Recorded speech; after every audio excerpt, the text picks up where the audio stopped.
Сите правни и физички лица кои имаат заостанати долгови за вода, истите ќе може да ги платат без за тоа да им се пресметува камата, решија во јавното комунално предпријатие Водовод Кочани. Ваквата можност може да се искористи до 25 декември, пошто на сите должници повторно ќе им се пресметува и наплаќа камата.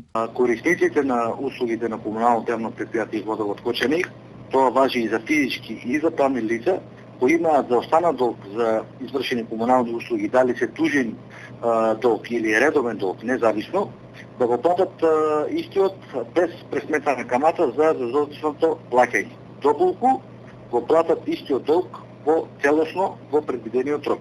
Одлуката за ослободување од плаќањето камата не важи за органите на државната и локалната власт.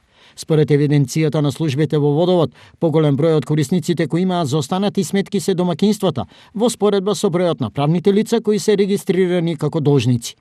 Актуелните законски одредби предвидуваат физичките лица со неплатени сметки за комунални услуги да добиваат тужба секоја година, а правните на секои 3 години.